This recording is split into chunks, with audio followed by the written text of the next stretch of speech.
spectroscopic simulation.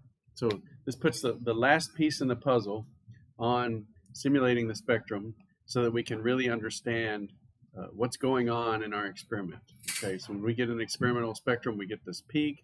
It's got a function of wavelength, so the horizontal axis is wavelength. We now know that those peaks show up at the transition wavelength, which is the spectral line, and that's a difference in energy levels. Okay, so we can simulate all of that. We've talked about the transition dipole moment integral. So we spent a lot of time looking at those integrals. We did the symmetries of those. You did some of those by hand. Last time we did them in Excel. But the Gaussian line shape, that line shape piece is what we're going to talk about today. So absorption equals BIG, the Boltzmann, the integral, and then the Gaussian line shape. It doesn't have to be a Gaussian though. So today we're going to talk about the other kinds of line shapes that we use to simulate spectra. So we'll review a little bit. This also uses that what I call HD spreadsheet, the high definition spreadsheet that you'll have available on Blackboard for next week's lab as you look through that. So we're going to be working on, we're going to go through a little bit of that. So this is that simulation process. We started out with the Schrodinger equation with the wave functions, and we got the energy equation. We did the transition moment integrals, and that gives us the intensities of the spectrum.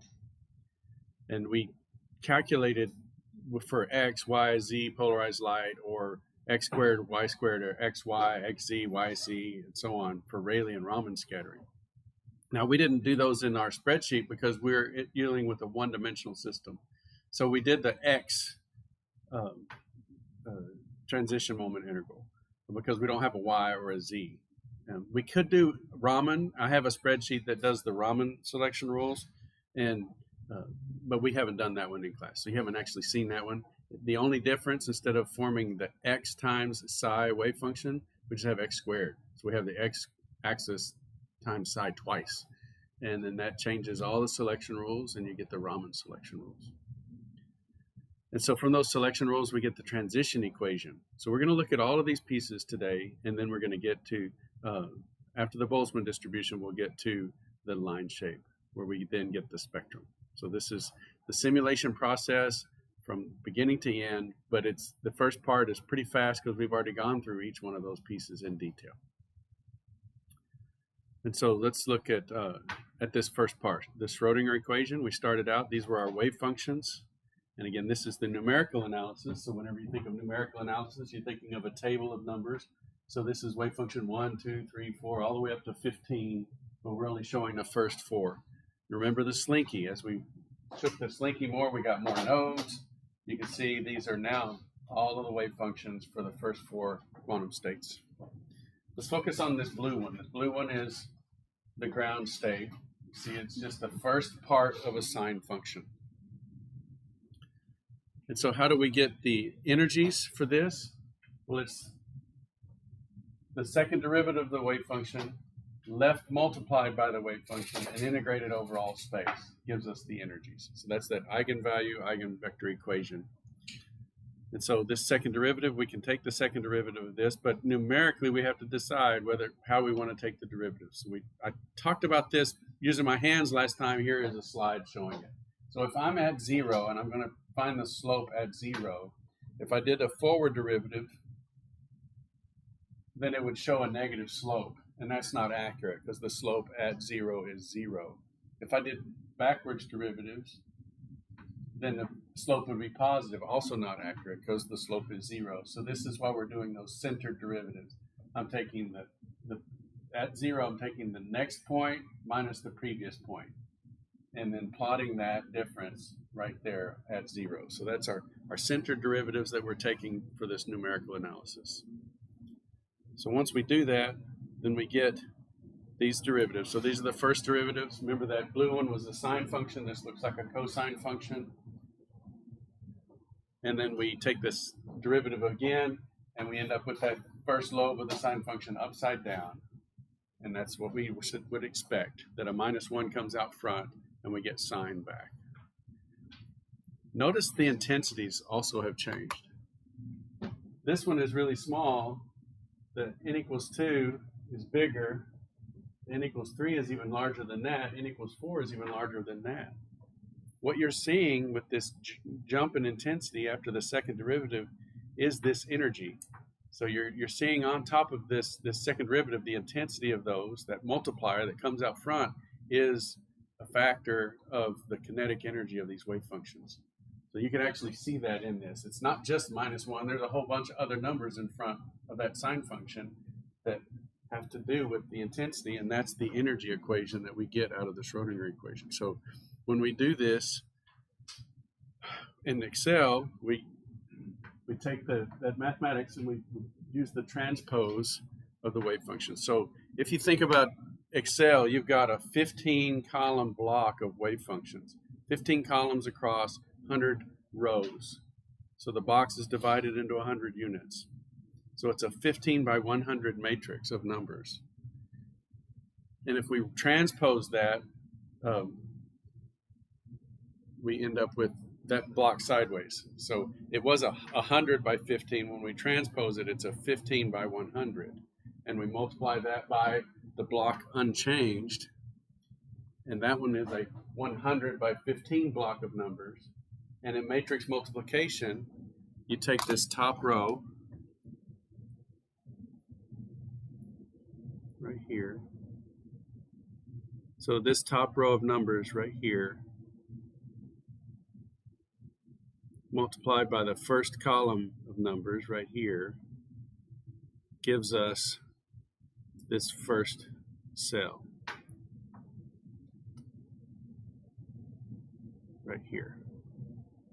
Okay, so the first row times the first column added together, that's the integral part. When you add all those numbers together, you get the first cell. So then the first row times the second column gives you the first row, second column number added together.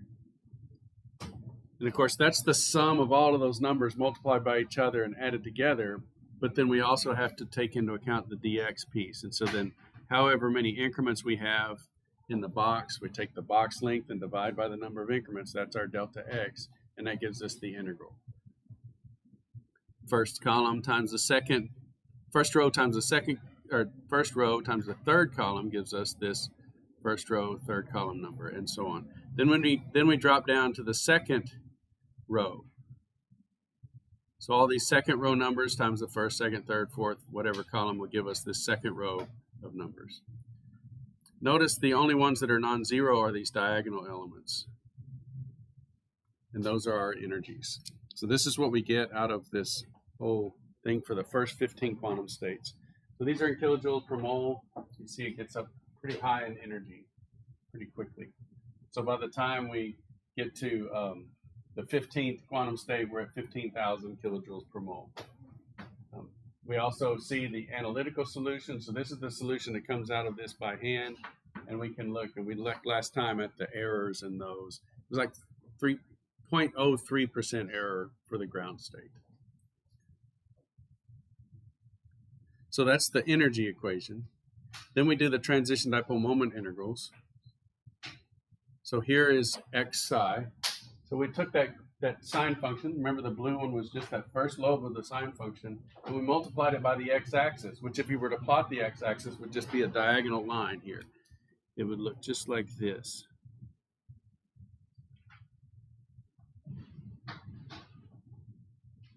So that would be x. Y equals x, essentially. And so you can see where that blue curve that used to look like this, these positive values here times the positive x values gives us this part of the blue curve. And then the negative x values here times the positive blue values gives us this negative piece right here. It's gone from an even function to an odd function, and then this is the shape of that curve. So this is what I call the perturbed wave function. So light comes in with an electric field, and it perturbs this ground state and makes it look a lot like the n equals 2 excited state. And so now when I integrate n equals 2 times n equals 1 times x, I have a lot of things that match.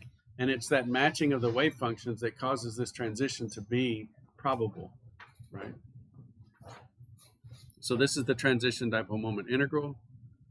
we have psi times x times psi. And so we just do that again with this M-mult of the transpose of that block. So it was a 100 by 15. When we transpose it, it's a 15 by 100 matrix. And so we have x, which is the transposed wave functions, times x times psi, so that block of numbers of perturbed wave functions, and we get our 15 by 15 matrix. And these are the absorbance. Once we square them, multiply by dx and square them, then we get our absorbance intensities. So we can see those selection rules in the diagonals. So you see this is the 1 to 2 transition, and it's allowed. 1 to 3 is not allowed, 1 to 4 is allowed, 1 to 5 is forbidden, 1 to 6 is allowed, etc. So these are our selection rules right here. So the non-zero patterns are the selection rules. So we have our intensities for each of those delta n's, delta n equals 1, 3, 5, etc.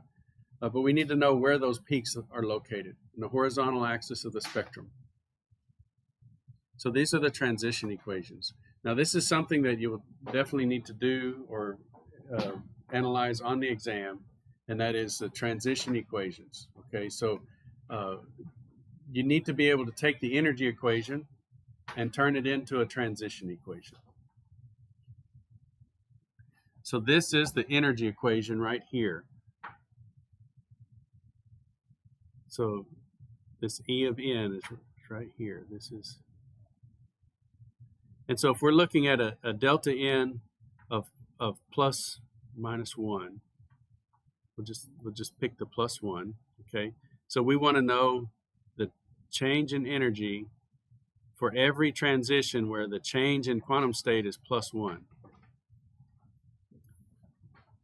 So the change is the difference, right? And so we're just taking the energy at every n equals plus 1 and subtracting the energy at state n. So this is the problem setup. Notice all we've done is wherever there was a quantum number, right here, wherever there's a quantum number, we insert n plus 1. That's all you got to do. And then you make the difference and then algebraically see what happens. So this is pretty straightforward. We pull all those constants out, h squared, 8ml squared, and then we have the quantum numbers, and we just do a little bit of algebra here. So n plus 1 squared, so we can use first, outside, inside, last on that. We end up with n squared plus 2n plus 1 minus n squared. So that's very nice. The squared terms disappear. So these are canceled. And we end up with 2n minus 1. Now, this is a traditional way to write this equation. So you've got it this way, but this is the traditional way to write it. We pull out everything so that we just have no coefficient for n. So we pull that 2 out. Well, I can't pull 2 out of 1. I've got to divide that by 2. Okay, so this is n plus 1/2. This looks very much like the vibrational equation.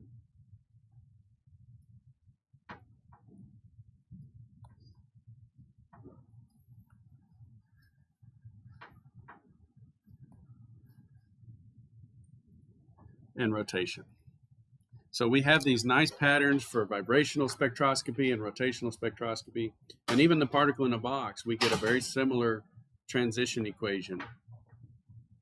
Now what we're going to do in reality, like when we get to the carbon monoxide lab, is we will assign quantum numbers to the peaks in our spectrum, and this would be, say this is the energy equation, we would assign quantum numbers to the peaks in our spectrum. And let's say this goes from 0 to 25. So we have a peak for the 0 to 1, the 1 to 2, the 2 to 3, and so on. And then we look at the slope with respect to n. What is the slope here? The slope with respect to n is this piece out front. And this piece out front has the mass, which we can calculate for carbon monoxide, and then the length of that molecule. So we're gonna have very good numbers for this coefficient in front of our quantum numbers. So we're actually going to apply this. Now, what about the n equals 3 transition? Look at, I'm just going to go forwards and backwards, and you can see the numbers that change. Okay, so from going from plus or minus 1 to plus or minus 3, right? We just put a plus 3 here, problem is essentially exactly the same, except now we have a +3 here. So we see that they change here, 6 and 9 instead of 2 and 1. They change here, 6 and 9. We pull that 6 out front, we divide the 9 by 6, and we end up with simplifying that as 3/2. So this would be for the overtones. So we're jumping by 3 values. Okay, we're probably never going to see the 5s, but we might see the 3s. Okay, so this is the overtones. So then we now know the transition equation, so we can solve for the wavelengths of those transitions on the horizontal axis. We need to think about the Boltzmann distribution. So here's our Boltzmann distribution equation, and those are calculated here in the spreadsheet. If you look at them, this is the probability of being in the ground state, which is probability of 1, probability of 0.95 or 95% probability of being in the first excited state, and you see how it drops off. 87% for the third, 77% for the fourth, 65% for the fifth. So then when we take that transition equation and then we multiply the Boltzmann factor times the TDM integral, the transition dipole moment integral, we get the stick spectrum. So this is just the intensity piece times the Boltzmann piece, and that gives us this stick spectrum. You guys did this by hand in the calculus lab, but this is what we got. So I showed you this figure before, but today I'm showing you how I generated it. So this was all of the math that went into generating this figure. And you can see the labels on all of the quantum states. And this is plotted versus transition energy. If we convert those transition energies to wavelength, then we get this spectrum. Okay. Energy is inversely related to wavelength, and so now this is the fundamental, and they get shorter in wavelength as you go up. So this is the 1 to 2, this is the 2 to 3, 3 to 4, etc. And here are all your overtones. It's not a very accurate spectrum in a sense that you don't see that all of these intensities add together to give you a really tall peak. So it looks like the tallest peak in the spectrum is your fundamental, but when you add all of these together, their intensity actually grows higher than the fundamental. That only happens when we have the line width on there. So the instrumental line shape is what we do next. So this line shape gives us an accurate looking spectrum of what we would expect in the lab. It has 3 parts to it. It has the center wavelength, which is that n to n prime transition. This is what we just calculated with the transition equation. So that's the center of our line shape. It has the peak maximum is our transition dipole moment integral. But this is the new piece, this line width. This is related to the instrument in 99% of the cases. Only in super high resolution cases would this be related to the actual molecule and the uncertainty principle. So there is a limit to how narrow your resolution can be, and that's limited by nature. Okay, so we almost never see that. It's only like in certain research groups that have high resolution spectroscopic techniques. So this is almost always related to the instrument that you have, and it's something you can set on the instrument. So this is the Gaussian peak shape. And you can see the Gaussian peak shape equation up here. And these are pulled from this Excel for Chemists book, these line shape references. So you can see that this wavelength right here is the actual horizontal axis wavelength. Okay. So this is the what is here? So as we're scrolling along this wavelength, we get closer and closer to the transition wavelength, and then that causes the intensity to go up. And then we get beyond the transition wavelength and the intensity starts to drop off. And how fast does it grow and how fast does it drop off? It's related to the instrumental line shape, or the line width. So if we have a really big line width, then it'll grow soon and be a really fat peak. If we have a really narrow line width, it won't do anything, and then all of a sudden there'll be a jump, and then it'll come back down. That's our Gaussian line shape. Here's the Lorentzian line shape. This one is when you get close to that really high resolution experiment and your line shape is, the width of your line is what we call uncertainty limited. So you've got such a high resolution spectrometer that the spectrometer's delta lambda is smaller than nature. Okay, so we're actually just able to see the natural line shape. And so that's the Lorentzian function. It gives us the natural line shape. And it does look different than the Gaussian. Let me bounce back and forth between these two. So this is the Gaussian, and this is the Lorentzian. Look down at the bottom. It's wider at the bottom. The Lorentzian, Gaussian. Lorentzian, Gaussian. So the Lorentzian function also has this, again, this is the horizontal axis here. This is the wavelength of the horizontal axis. And as we scan it along, as we get closer and closer to this wavelength, the denominator gets smaller and smaller. And so then it's 1 over the denominator gets larger. And so we come up here to the peak maximum and come back down. Again, this is the line width. And so it's going to govern how fat that peak is. Okay, so if we've got a high resolution spectrometer and the Gaussian shape is from our spectrometer and the Lorentzian shape is from nature, what if we get close but we're not all the way to the natural line shape, but we're close? Then our peak shape is neither a Gaussian nor a Lorentzian. It's a combination of both. So if you are in your future, if you are in a research setting and you've got a really good spectrometer and you want to get as high resolution as the spectrometer can get, you might start bumping into the natural line shape. If you do that, then you need to come up with a new line shape, and you just take a weighted average of the Lorentzian and the Gaussian. And so the Voigt line shape is just a weighted average of these two. So it's a really, if you were to put this in Excel, it's a super complicated formula because you've got the Lorentzian line shape function here times A, and then you've got the Gaussian line shape function here times 1 minus A.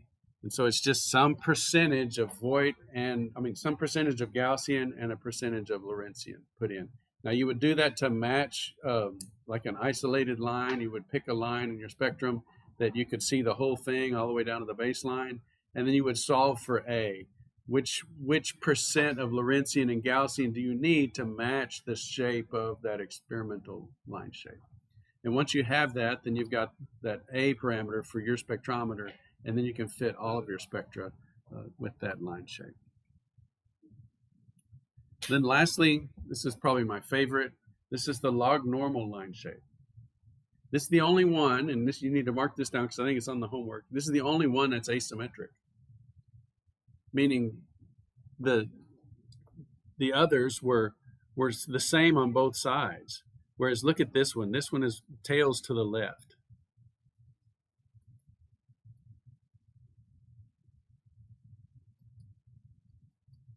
And it tails to the left. Let me see if I can figure this out by looking at the asymmetry parameter. Say tails to the left when rho is less than 1.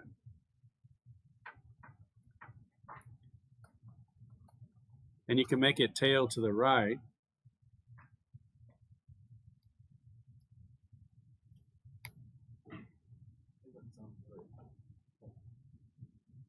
when rho is greater than 1.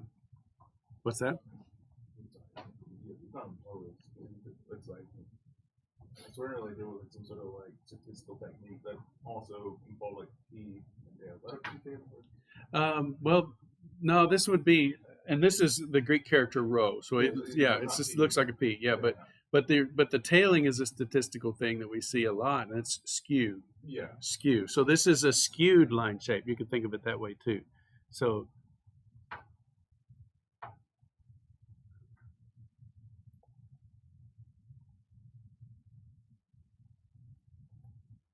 and so this would be skewed left.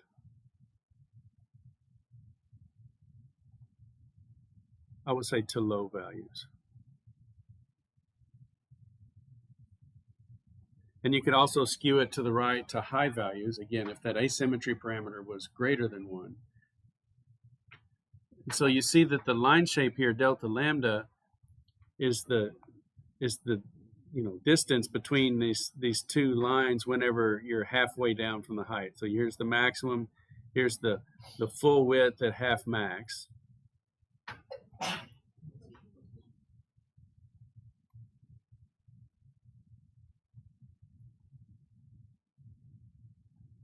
But the full width at half maximum doesn't tell us if it's skewed or not. Okay, we need that asymmetry parameter. So it's the rho in this particular one that tells us if it's if most of that line width is on the low side or most of that line width is on the high side. Now this is what we see a lot in UV vis. So in UV and visible spectroscopy, we see a lot of peaks that tail. So they're not symmetric. So a Gaussian line shape in modeling UV spectra is probably not going to be your best bet. And that's why if you were to look at your, what's going on? Oh, plug in. Here it is. Made it. Okay, good. My last laptop would die like 2 seconds after it says that. Okay, so the what was I talking about? It was this skewing. Yeah. So if you'll notice, if you were to go back to any of the earlier lectures where I showed the black body radiation curve, and then I modeled it with the particle in a box curve, they don't exactly line up because the black body radiation curve is in the visible spectrum and the peaks are not symmetric. Whereas my particle in a 1D box, I use the Gaussian line shape. If I had used the log normal, I could adjust that asymmetry parameter and it would be an exact match.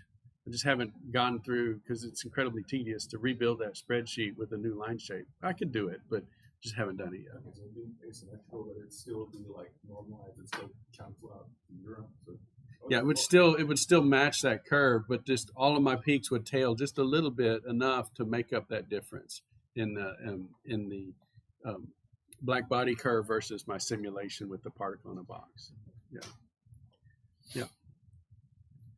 And so now let's put all of this together in that HD spreadsheet that you have on Blackboard. Okay, this is the construction of that spreadsheet on the spectral simulation page. So on the spectral simulation page, how do we simulate a spectrum? We have all of these numbers that go together. And so let me just walk you through them. So this is across the top. It's all very well labeled.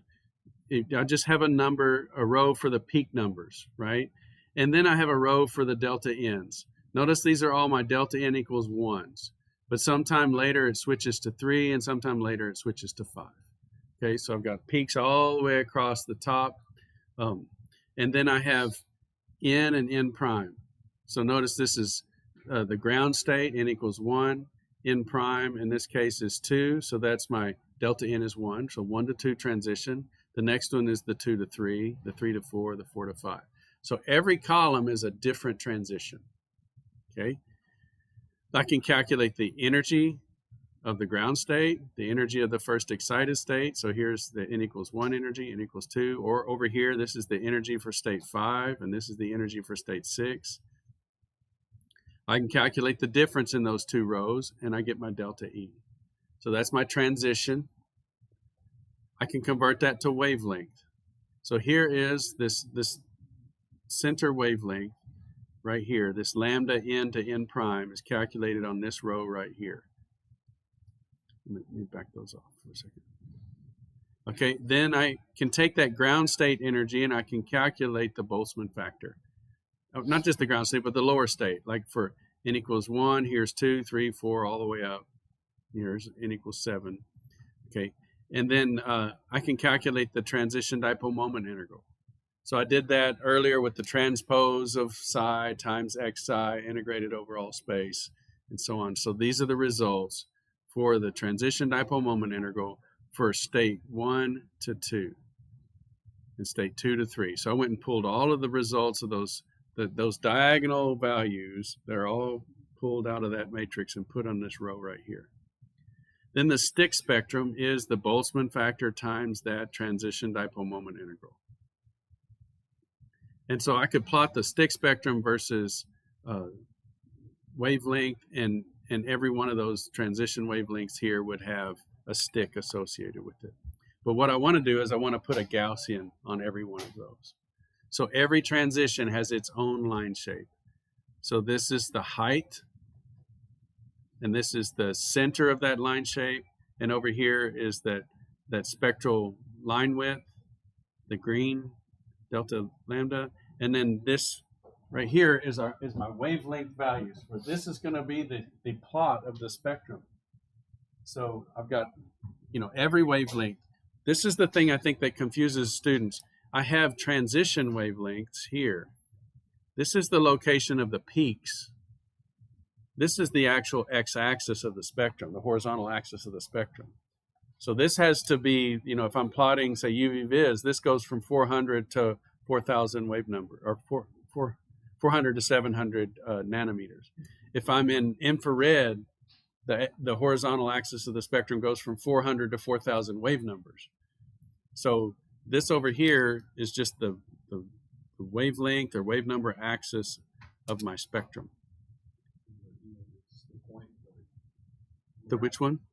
So like the wavelength would be like just something from the x-axis. Yeah. So it's like I'm scanning my monochromator along that x-axis, and when I get to a peak, all of a sudden something happens. I get absorption or an emission, and then but I'm still just scanning that monochromator. So this wavelength value is here over on the left. That's sort of the setting on my monochromator as I scan along. Okay. And then whenever I hit one of those transitions, I get at that blue wavelength, I get a peak that has the Boltzmann factor, the transition dipole moment integral, and the line shape of the Gaussian, which takes into account the resolution of the spectrometer.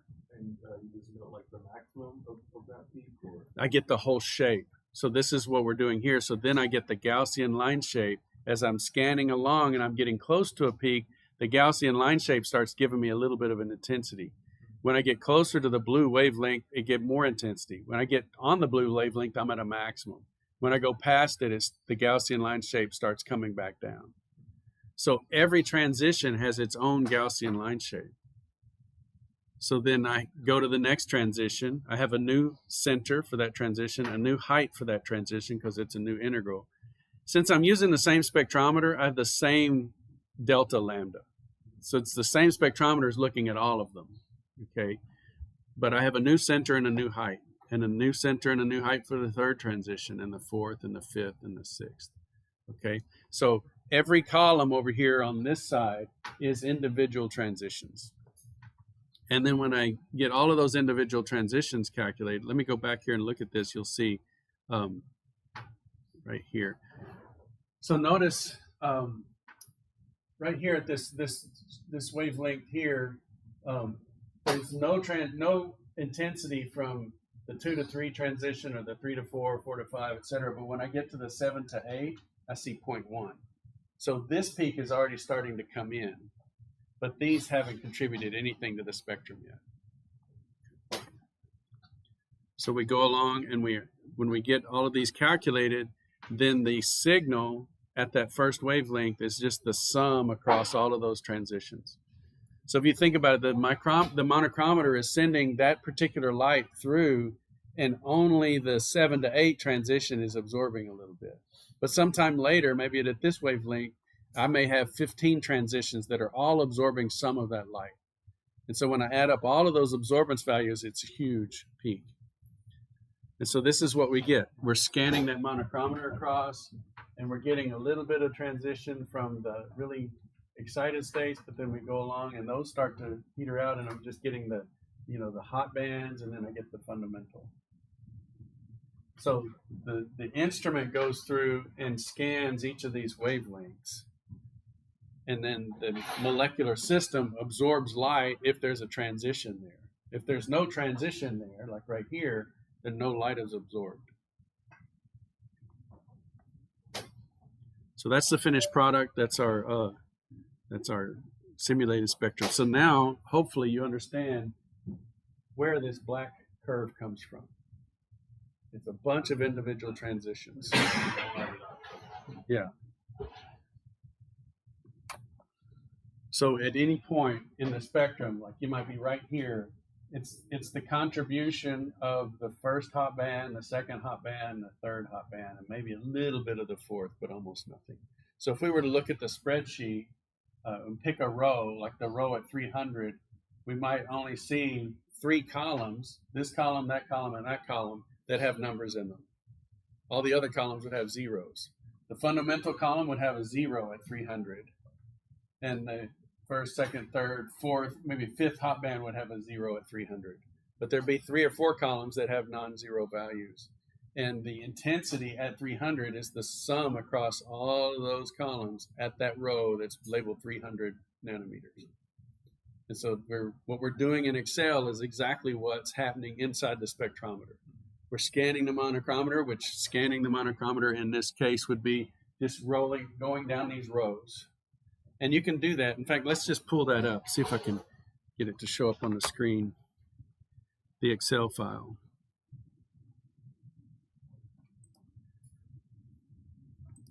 Gotta find it first.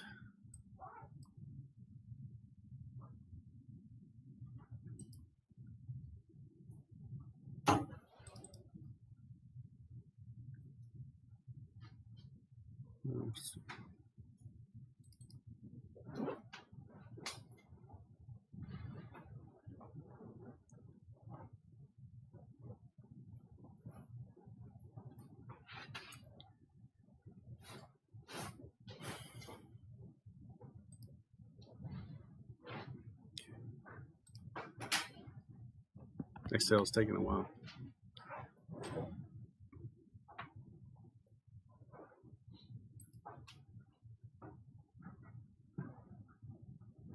Come on, I never had to take this long.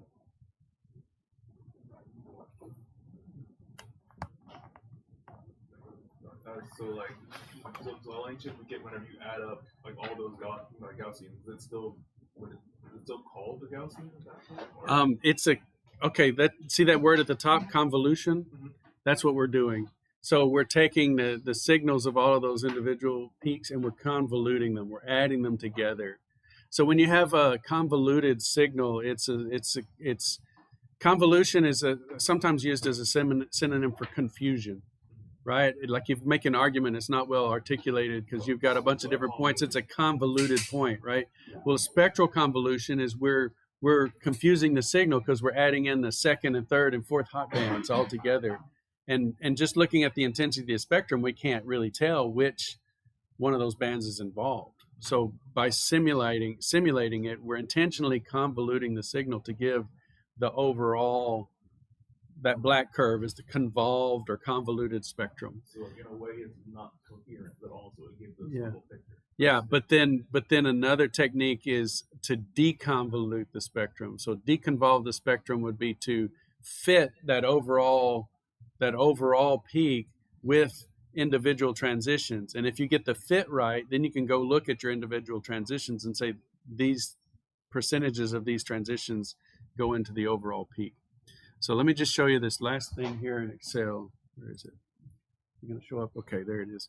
And let's do display capture and pick. No, not display capture. What do I want? Window. There we go. All right, good. We got it. Okay, so what I'm going to do is go over here to the simulation tab.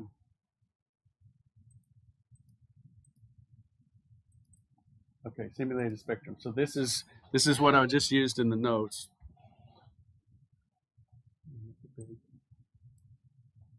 Okay. And you can see if I sit here on the wavelength and start going down, look over on the right, you see the numbers? Okay, I've got an extra little spectrum shown here, but notice how I've got intensity from column J, K, L, M, N, but I don't have any intensity from E, F, G, H, and I. But now I have I. Now I have H. Okay, now I have G. So now I have F, that's the first hot band, and then finally we get down here around, see, so F goes almost to 0, and then E will start to come in. And see, here comes E. So that's the fundamental down near 700. So what we're doing with the arrow key right now is what the spectrometer is doing. It's scanning through every wavelength and seeing the contribution from each of the peaks. Now, it can't tell which peak is which. That's why we do simulation. If we match that spectrum with the simulation, we know what percentage of every transition goes into that whole huge peak. And so that's why we emphasize simulation with Gaussian calculations and so on. The physical chemistry, like Dirac said, all of the math behind chemistry is known. It's just super complicated. And so we built Gaussian, and it's hard for you guys to understand Gaussian. So I built this Excel version using just a particle in a box. So you actually have your fingers on the wave functions, and you can simulate the spectrum. Okay, it's just a lot of information. I know it's tough to appreciate, but this, if you would just let yourself get it, like say, okay, is it that simple? Yeah, the wave function vibrates. We take second derivatives, we integrate, we get a spectrum. It's that easy. And that's what nature is doing too. The wave functions of these particles are vibrating and so on, and light comes in and interacts with that. And it's the difference in those energy levels that gives us our peak positions. And it's the overlap of those integrals that gives us our intensities. So it's really that simple. And it's not so simple, but we can do it for a particle in a box, a one-dimensional system. So we're pretty well done with that. Next, we're going to talk about infrared spectroscopy and vibrational spectroscopy, but we're going to end the tested material today. So on Wednesday, we're going to do a little bit of review, but I want to start talking about vibrational spectroscopy, but our test will be on Friday. It'll give you just an extra couple of days to study rather than having the test on Wednesday. Okay, so even though we're starting a new set of material on Wednesday, we're not going to put that piece on the test. So your test material ends today. All right, so we'll do well.